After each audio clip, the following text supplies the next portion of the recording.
Commander Jun Kim stood at the back of the Grand Hall, his face calm but his hands clenched into tight fists at his sides. Today was a dark day for humanity. The Earth representatives were signing away humanity's right to protect itself properly. The Galactic Alliance Hall on Europa Station gleamed with polished metal and strange alien lights. Representatives from 27 alien species sat in curved rows, looking down at the humans.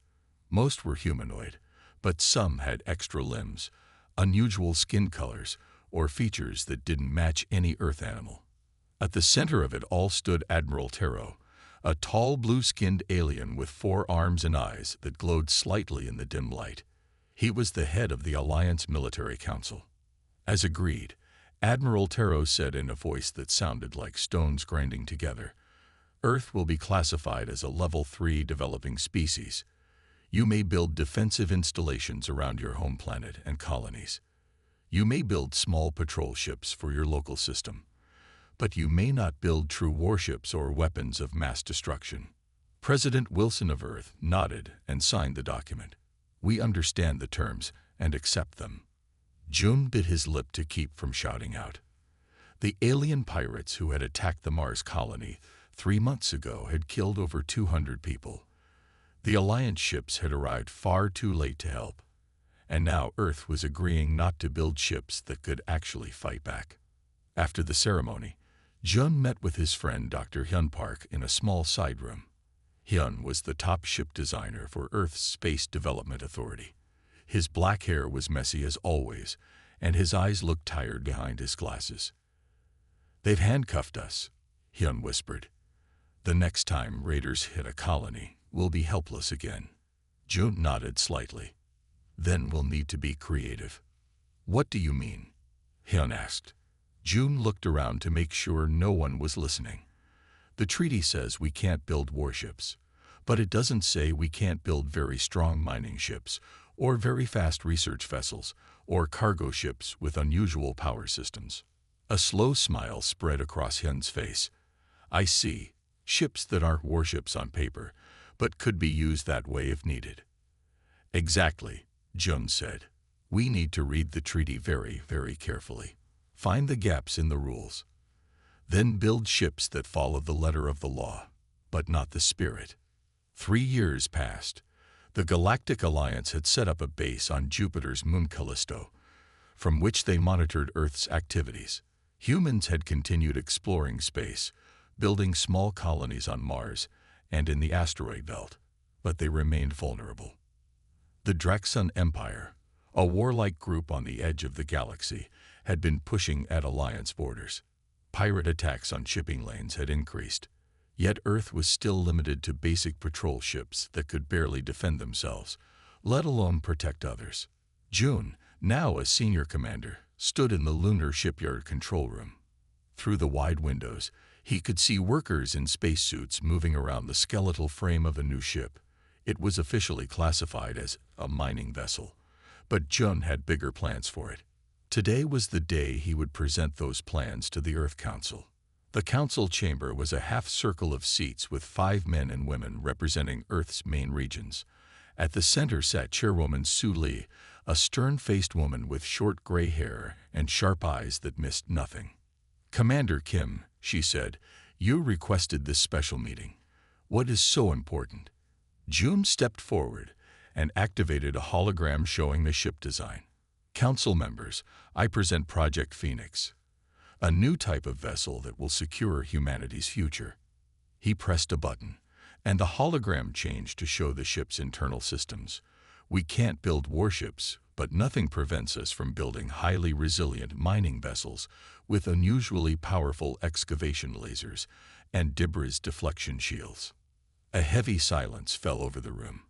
Councilman Rodriguez from South America frowned. "You're proposing we build warships in disguise. I'm proposing we build multi-purpose vessels that comply with the letter of the law, if not its spirit," Jun replied carefully. "The Alliance prohibits dedicated military vessels, but dual-purpose ships have significant loopholes." Chairwoman Su removed her glasses and studied Jun carefully. "If the Alliance discovers this deception, they could remove all our space travel rights. They could confine us to Earth. True, June admitted, but if we do nothing, we remain vulnerable. The Mars colony attack was just the beginning. The Draxons are expanding. Pirate raids are increasing. And Alliance protection always arrives too late. The council members looked at each other. No one wanted to be first to speak. Finally, Councilman Abera from Africa leaned forward. Where would we build these? Mining vessels? The Alliance monitors all our shipyards. June smiled. Not all of them. He changed the hologram to show an asteroid. This is LV-426, a medium-sized asteroid in the outer belt. We've been operating a small mining facility there for 2 years, but most of the asteroid is hollow. We've been secretly building a shipyard inside. Surprise showed on every face. How did you manage that without Alliance knowledge? Asked Councilwoman Chen.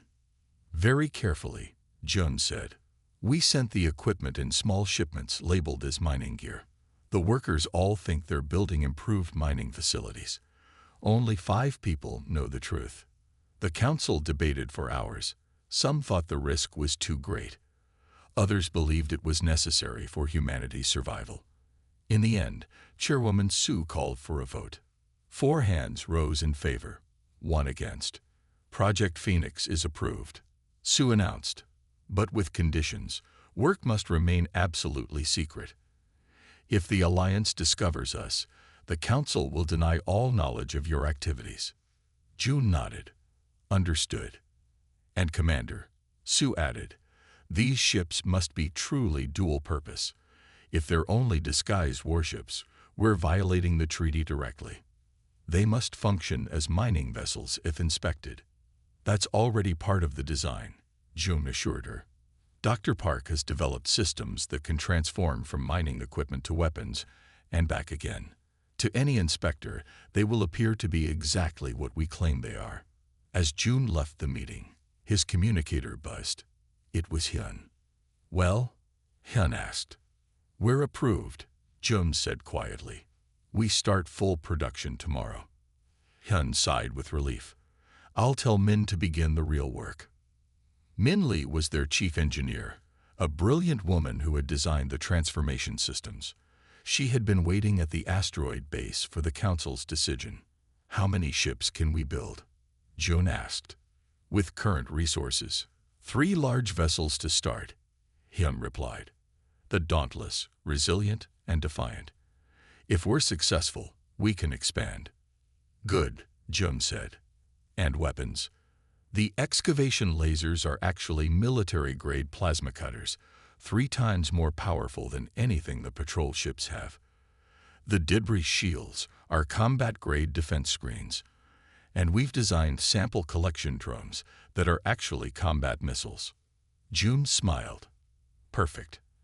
And remember, everything must have a legitimate mining purpose as well. Already done, Hyun assured him. These will be the best mining ships ever built. That can just happen to fight if needed. 1 week later, Jun visited the asteroid base for the first time. The outside looked like a normal mining operation, with drills and processing equipment. But when he passed through 3 security doors, he entered a massive hidden chamber. There, under bright lights, hundreds of workers assembled the frame of a ship nearly 500 meters long. Its outer hull was designed to look like a standard mining vessel, with equipment bays and ore processing units. But inside, it held systems no mining ship would ever need. Min Lee met him at the observation deck, her face showing pride in their work. Welcome to the real Project Phoenix, Commander. June looked out at the growing ship. How long until it's ready? 8 months for the Dauntless, Min said. The other 2 will follow 2 months after that. June nodded. And the transformation systems? Working perfectly in tests. It takes just under 3 minutes to switch from mining configuration to combat mode. 3 minutes could be too long in a surprise attack, June noted with concern. Min smiled. We're working to get it down to 90 seconds. I think we can do it. As they talked, an alarm suddenly blared through the facility. Red lights flashed along the walls. What's happening? Jum demanded. Min checked her tablet. Alliance inspection ship just entered the outer system, heading this way. Jum's heart raced. How long do we have? At their current speed, about 50 hours before they reach this sector. Enough time to hide our work. Min nodded. Barely. We've been drilling for this. The outer mining operation is legitimate. We seal the inner doors. Everyone moves to their cover positions. To any inspector, this will look like exactly what it's supposed to be. June looked once more at the massive ship under construction. So much depended on keeping it secret. If they succeeded, humanity would have protection the Alliance wasn't willing to provide. If they failed, Earth might lose even the limited freedom it had. Send the alert to Earth, he told Min. And let's get to work. We have a lot to hide before our visitors arrive. The secret race to build humanity's hidden fleet had begun. Against the rules, against the odds, they would find a way to protect their people, no matter what the Galactic Alliance had forbidden. The Alliance inspection team found nothing unusual at asteroid LV-426. They saw a normal mining operation with standard equipment. The inspectors scanned the facility, checked the worker logs, and examined the ore processing units. Everything matched the official reports. What they didn't see was the massive construction bay hidden deep inside the asteroid. As the Alliance ship departed, June and Min watched from a hidden control room. That was too close, Min said, wiping sweat from her forehead. June nodded. But we passed our first test. Now let's get back to work. Over the next 6 months, the secret shipyard worked day and night. The outer mining operation provided perfect cover. Ore that came out of the asteroid was real, and profits from selling it helped fund their secret project.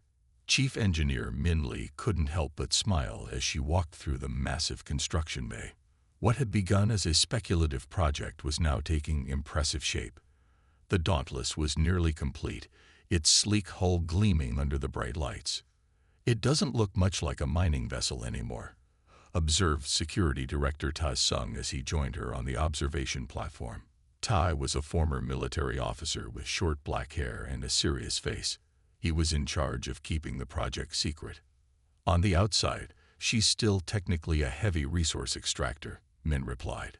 But we've integrated special materials in the hull that can change shape when needed. When set up for mining, everything looks normal. But in battle mode, she pressed a button on her tablet. Below them, a section of the ship's hull shifted. What had looked like mining equipment folded away, and a weapon port appeared in its place. Todd whistled softly. The Alliance inspectors would have heart attacks, which is why they can never find this place, Min said. Speaking of which, how's our early warning system? Working well, Tai answered. We'll have at least 48 hours notice before any Alliance ship enters the system. That's enough time to hide everything. The project had grown beyond their first plan. Now, a small fleet of vessels was under construction. Besides the Dauntless, they were building the Resilient and the Defiant. Each ship looked like something normal: survey ships, cargo haulers, debris collectors. But each could transform into a fighting vessel when needed. Min walked over to a large viewing window that showed the Resilient. Workers in spacesuits moved around it, installing the special hull plates that could change shape. How's the transformation time now? Tai asked. Min smiled proudly. Down to 78 seconds from mining mode to battle mode. Better than we hoped for. That could make the difference in a surprise attack, Ta said. And weapons testing. The excavation lasers are fully operational. In mining mode, they break up asteroids. In battle mode, Min paused. Well, let's just say they would cut through a pirate ship just as easily as they cut through rock. Meanwhile, back on Earth, Commander June faced a difficult challenge. Alliance Representative Vexer had requested a full inspection of all human shipbuilding activities. They sat in a meeting room at Earth Space Control Headquarters. Vexer was tall and thin with gray skin and 4 compound eyes that never seemed to blink. We have reports of unusual material purchases, Vexer said in a flat voice. You have bought large amounts of neutronium alloy and quantum capacitors. These exceed what you would need for your registered projects. June kept his face calm even as his heart beat faster. Those materials were being used for the hidden ship's weapons and power systems. We're upgrading our solar power grid, June explained. The capacitors are for storing energy during Earth's night cycle. The neutronium alloy is for the new station we're building near Mercury. Vexor's eyes focused on June. These materials could also be used for military systems. They have many uses, June agreed. But as you know, we are following the treaty. All our projects are properly registered.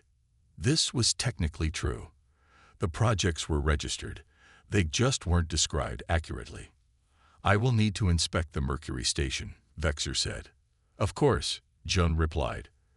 We can arrange a visit next month when construction reaches the appropriate phase.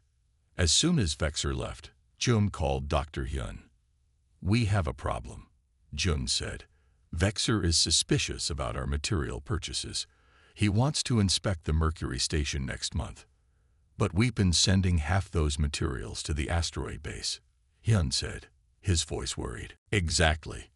We need to create fake projects that would use those materials. Make it look like everything is going where we say it is. That's going to be difficult, Hyun said. We'll need fake blueprints, construction logs, worker assignments. Get it done, June ordered. And warn Min. We may need to slow down shipbuilding until this blows over. At the asteroid base, Min received June's warning with frustration. She gathered her top engineers in a secure meeting room. We need to be more careful with material shipments, she told them. The Alliance is getting suspicious. From now on, we use alternative supply routes through the outer colonies. Engineer Han, a young man with bright eyes and quick hands, spoke up. That will slow us down.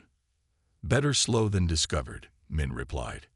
If the Alliance finds out what we're building, they'll shut us down completely. The Dauntless is nearly ready, said Engineer Yuna, checking her tablet. We can complete it with materials we already have. Min nodded. Focus on finishing the Dauntless. The other ships will have to wait until we secure new supply lines. After the meeting, Min went to inspect the Dauntless. The ship was beautiful. From the outside, it looked like an advanced mining vessel, with equipment for breaking up asteroids and processing ore. But inside, it held powerful engines, weapon systems hidden behind transforming hull plates, and advanced shields that no mining ship would need. Min placed her hand on the hull. You're going to protect a lot of people, she whispered to the ship. Later that week, Dr. Hyun arrived from Earth. He and Min walked through the Dauntless together, checking systems and discussing final adjustments. June is keeping the Alliance distracted, Hyun said. But we don't have much time. We need this ship operational as soon as possible. 2 more weeks, Min promised. We're running final tests on the transformation systems. After that, we can move the Dauntless out of the construction bay and begin crew training. Who will captain her? Hyun asked. Captain Ji-young, Min said. She's been briefed on the project. She has experience with both mining operations and security work. Good choice, Hyun agreed. And when will the Resilient and Defiant be ready? The Resilient is about 3 months behind the Dauntless. The Defiant will take another 2 months after that. Hyun looked worried. That's cutting it close. Our intelligence suggests the Draksun Empire is getting more aggressive. They've been testing Alliance borders. Do you think they'll attack human colonies? Min asked. It's possible, Hyun said. We're seen as the weakest members of the Alliance. Easy targets. Then we'll make sure we're not easy targets anymore, Min said firmly. 2 weeks later, the Dauntless was ready for its first test flight. The massive doors of the hidden construction bay opened slowly. The ship floated out, its engines dark. Captain Ji-young sat in the command chair on the bridge. She was tall with short black hair and a serious expression. Around her, the bridge crew worked at their stations. All systems normal, reported Officer 1 from the operations console. We're clear of the construction bay. Take us to the test area, Jai ordered. Minimum power until we're far enough from the base. The Dauntless moved slowly away from the asteroid. Once they were a safe distance away, G gave the order they had all been waiting for. Begin transformation sequence. Throughout the ship, hidden systems activated. Hull plates shifted and moved. Mining equipment folded away, revealing weapon ports. Power flowed from the main reactor to systems no mining ship should have. Transformation complete, one announced. All battle systems online. Time to full transformation, 73 seconds. Jai smiled. Excellent. Now let's see what this ship can really do. Power up the main engines. The Dauntless surged forward, moving much faster than any mining vessel could. For the next 6 hours, they tested every system. The powerful excavation lasers that could cut through ship hulls, the debris shields that could stop enemy weapons, the sample collection drones that were actually guided missiles.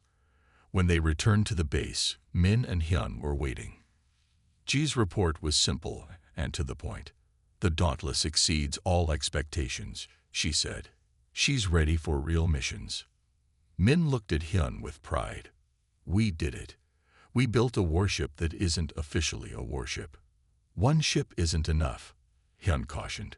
We need the full fleet. And we'll have it, Min promised. Now that we know the design works, we can build the others faster. None of them realized how soon they would need those ships. On the edge of human space, the Draxun Empire was preparing its first strike. The test of their secret fleet would come sooner than anyone expected. 1 month after the successful test of the Dauntless, Captain Ji Young and her crew were on a real mining mission in the Kuiper Belt. They had to maintain their cover story, which meant actually mining asteroids. The ship's excavation lasers cut chunks from a large ice asteroid, while crew members in spacesuits collected the pieces. This is not what I trained for, Officer 1 complained as he monitored the mining operation from the bridge. It's necessary, Jai reminded him. Any Alliance ship that scans us needs to see actual mining work being done. The Resilient had completed its first test flight the week before and was now stationed near Jupiter, disguised as a research vessel. The Defiant was still under construction at the asteroid base. Jay was checking mining production figures when an emergency alert sounded throughout the ship. She tapped the communication panel. Bridge here. What's happening? Emergency transmission from Earth Defense Command, reported Communications Officer Da. 3 unknown ships have appeared near Neptune's orbit. They're not responding to hails. Jay's heart beat faster. Put it on screen. The main screen showed 3 large ships moving toward the inner solar system. They were black with sharp edges and red lights along their hulls. Each was at least twice the size of the Dauntless.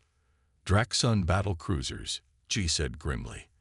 The Draxun Empire had been expanding at the edge of known space for years, taking over weaker systems. How did they get past the Alliance early warning systems? One asked. Unknown, Jai replied. But they're here now. What does Earth Defense Command want us to do?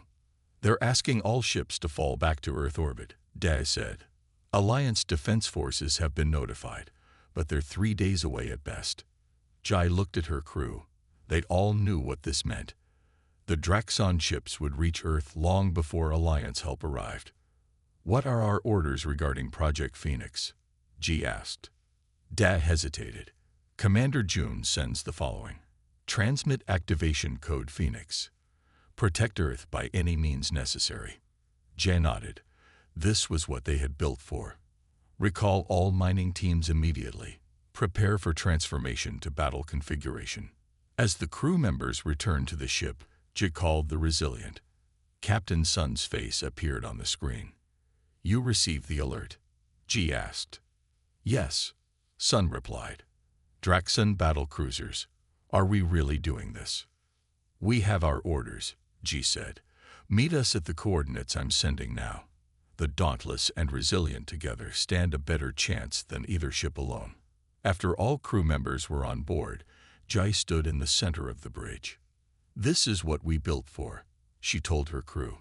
We are about to reveal ourselves, not just to the Draxons, but to the entire Alliance.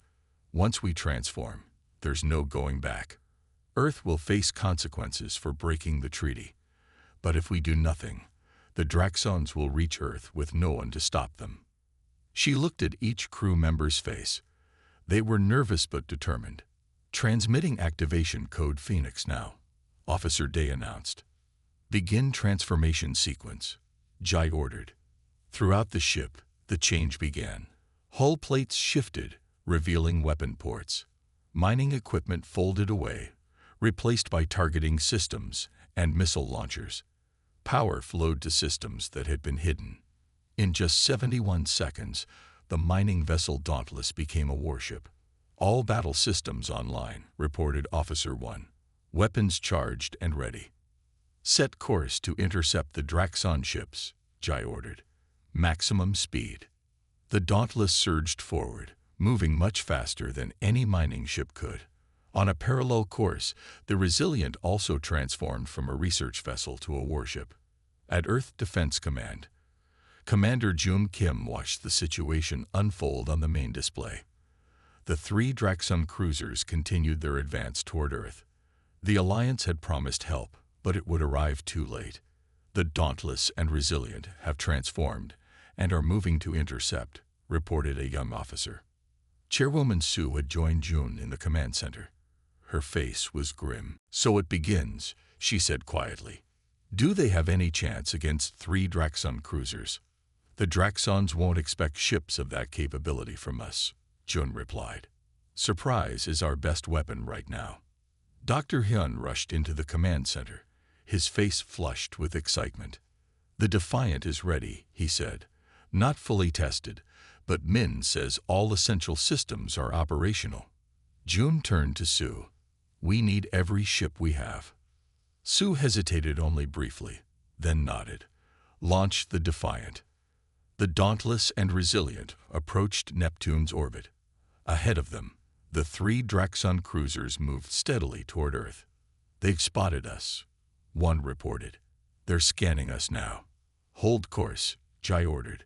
Let them think we're just mining and research vessels until we're in optimal range. On the main screen, the massive Draxon ships grew larger. They were heavily armed, with weapon ports visible along their hulls. They're hailing us, Dai said. Put them through, Jai ordered. A Draxon commander appeared on screen. He was reptilian with red scales and yellow eyes. When he spoke, his sharp teeth gleamed.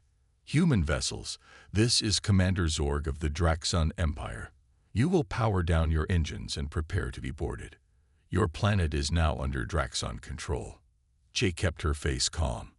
This is Captain Ji Young of the mining vessel Dauntless. We are on a sanctioned operation. Please state your business in human space. The Draxon laughed. Playing stupid won't save you, human. Your weak ships cannot stop us. The Alliance is too far away to help. Earth's water and mineral resources now belong to the Empire. Jai glanced at her tactical display. They were almost in optimal firing range. I'm afraid I can't allow that, she said. This system is under human protection. The Draxon laughed again. Protection. With mining ships. Your species truly is pathetic. Jai smiled coldly. You might be surprised what our ships can do. Dauntless out. She cut the communication and turned to her crew. Target the lead ship's engines. Fire when ready. The Dauntless opened fire. Beams of energy that were officially excavation lasers lashed out, striking the lead Draxon cruiser's engine section. At the same time, the Resilient fired on the second cruiser. The Draxons were caught completely by surprise. They had expected weak human industrial vessels, not ships with military-grade weapons. The lead cruiser's engines flickered and died, leaving it drifting in space. Direct hit, one shouted. Their main engines are disabled. The other cruisers are powering weapons, Dai warned. Incoming fire. Evasive maneuvers, Jai ordered. Deploy defensive shields. The Dauntless swerved sharply as energy beams from the Draxon ships cut through space where they had been. The ship shuddered as some beams hit their shields. Shields holding at 82%, one reported. The Resilient reports minor damage. Launch countermeasures, Jai ordered. Missile launchers that had been disguised as sample collection equipment fired. Guided missiles streaked toward the Draxon ships.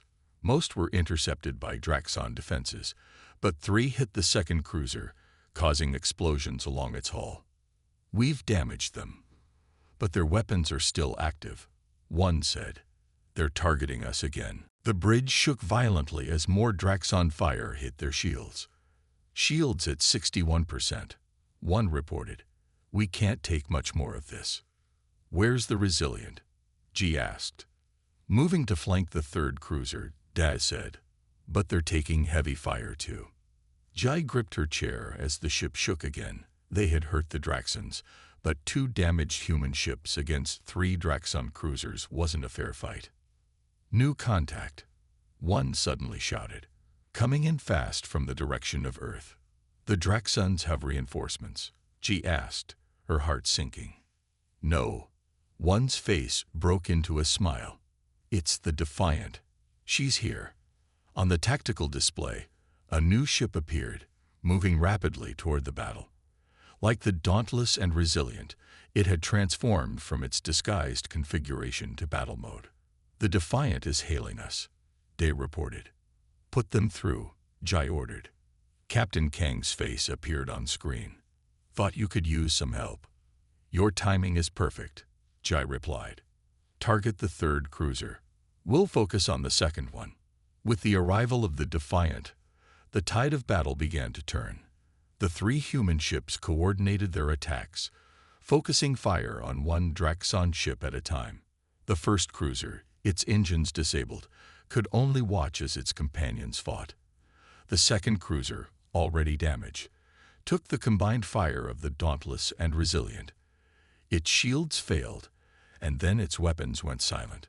The third cruiser tried to retreat, but the Defiant pursued, firing continuously at its engines. Finally, with all 3 Draxon ships disabled or severely damaged, Captain Ji opened a channel to the Draxon commander. This is Captain Ji Young. Your ships are disabled. Surrender now or be destroyed. The Draxon commander's face showed shock and anger. Impossible. Humans don't have warships. The treaty forbids it. Jai smiled. We don't have warships. We have very well-equipped mining and research vessels. Now, do you surrender? The battle was over. 2 Draxon cruisers surrendered. The third, too damaged to continue, was abandoned by its crew, who transferred to the other ships. As the human ships secured their victory, a new alert sounded. Alliance vessels detected entering the system, Day reported. 6 ships, moving fast. G took a deep breath. They had defeated the Draxons, but now they faced a different challenge. How would the Alliance react to humans having ships that clearly violated the spirit, if not the letter of the treaty? Maintain battle configuration, Jai ordered. Let them see exactly what we are. The time for hiding was over. Humanity had protected itself, despite the restrictions placed upon it. Now they would face the consequences of their ingenuity. The Alliance ships arrived 6 hours after the battle ended. By then, the human ships had secured the Draxon cruisers and were holding position near Neptune. Captain Jai stood on the bridge of the Dauntless, watching the Alliance vessels approach on the main screen. They're hailing us, Officer Day reported. G took a deep breath. This would be the real test. Put them through. The screen showed a stern-faced alien with blue skin and 4 arms. It was Admiral Taro himself, the head of the Alliance Military Council. Captain Ji Young, he said in a cold voice. Your ships appear to be in violation of the treaty between Earth and the Galactic Alliance. Ji kept her face calm.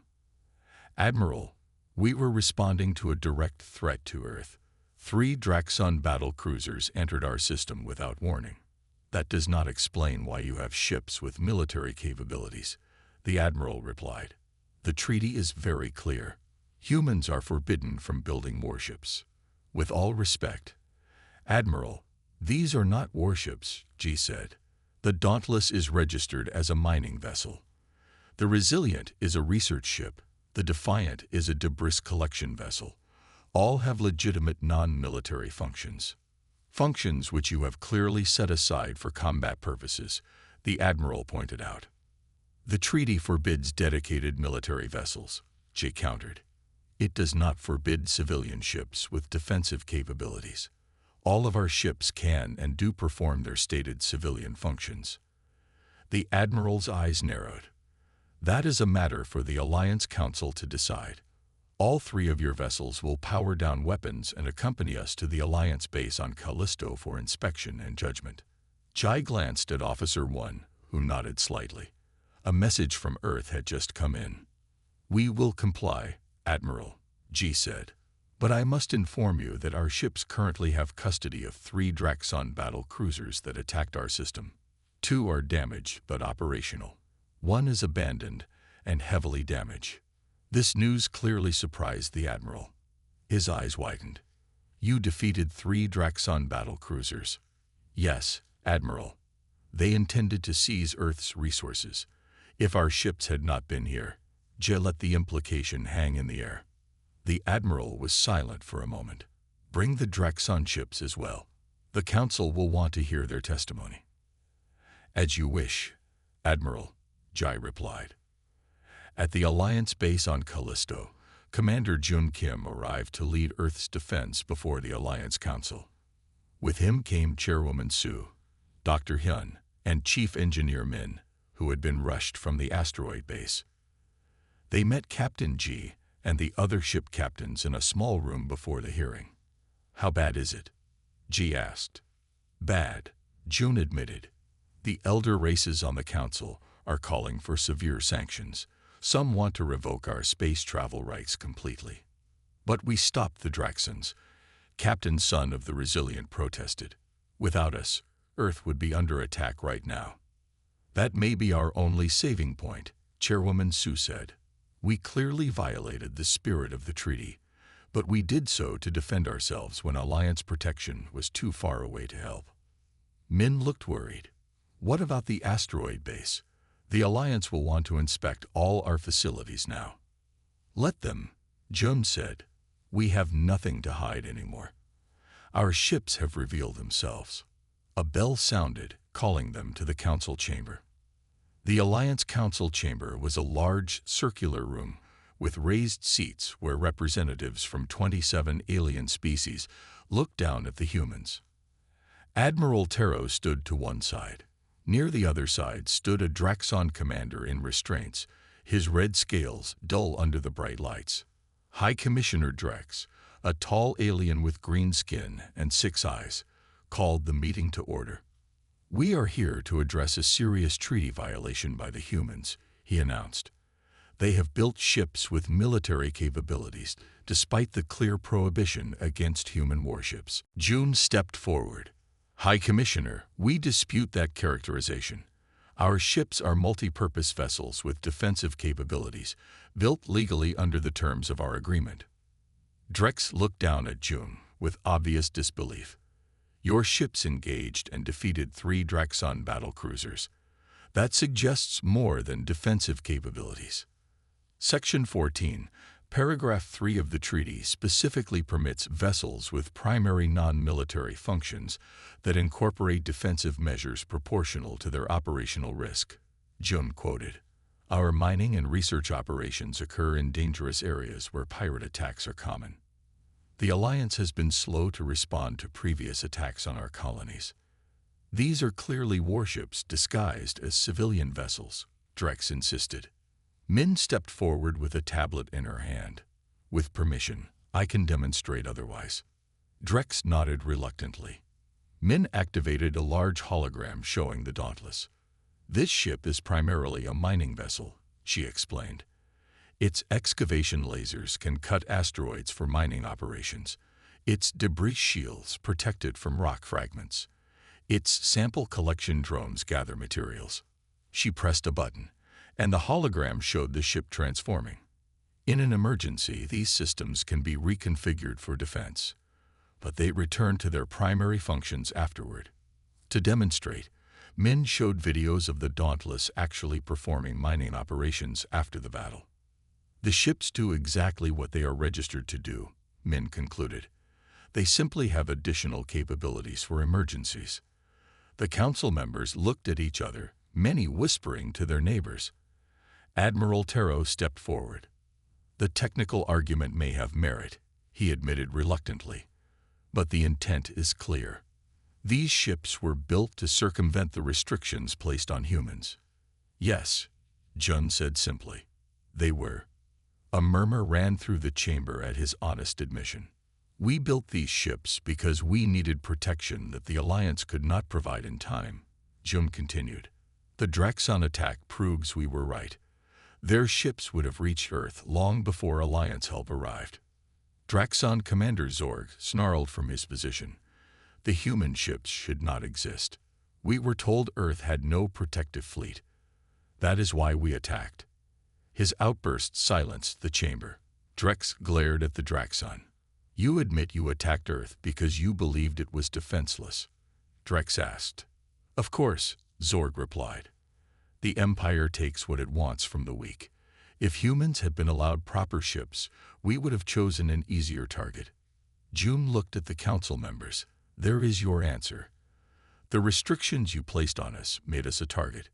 We had to find a way to protect ourselves while technically following your rules. Chairwoman Sue stepped forward. The Alliance promised to protect Earth when the treaty was signed. But your ships are always too far away when threats appear. We lost 200 people in the Mars colony attack before Alliance help arrived. Many of the younger species on the council nodded in agreement. Some had faced similar situations. Drex conferred with Admiral Taro and other senior council members. The debate went on for hours. Finally, Drex called for silence. The council has reached a decision, he announced. The human ships technically comply with the letter of the treaty, if not its spirit. Given the proven threat from the Draxon Empire and the inability of Alliance forces to respond quickly to attacks in human space, we will allow these vessels to continue operating. A cheer went up from the humans, but Drex raised a hand for silence. However, all such vessels must be properly registered with their dual capabilities clearly stated. Regular inspections will ensure they maintain legitimate non-military primary functions, and there will be limits on how many such vessels humans may build. June and Chairwoman Sue looked at each other. It wasn't perfect, but it was a victory. Earth would be allowed to keep its protective fleet. We agree to these terms, Sue said. After the council meeting, June, Min, and the ship captains gathered in a private room. We did it, Jay said, smiling widely. We found a way around their rules and made them accept it, and saved Earth in the process, Min added. June looked thoughtful. This changes our position in the Alliance. We're no longer seen as the helpless newcomers. What happens now? Captain Sun asked. Now. June smiled. Now we build more ships. Better ships. All technically following the treaty, of course. Of course, Min agreed with a grin. 6 months later, the shipyard inside asteroid LV-426 had been expanded. It was no longer hidden but operated openly under Alliance inspection protocols. 10 more ships were under construction, each with dual capabilities similar to the Dauntless. What had begun as a secret project was now official Earth policy. Other young species in the Alliance had taken notice and begun building their own multi-purpose vessels. The balance of power was shifting. Commander June stood with Min on an observation platform, watching workers assemble a new ship even larger than the Dauntless. The Draxons haven't bothered any human colony since our ships revealed themselves, Min noted. And pirate attacks are down by 80%, June added. Min smiled. Turns out the best way to avoid a fight is to be ready for one.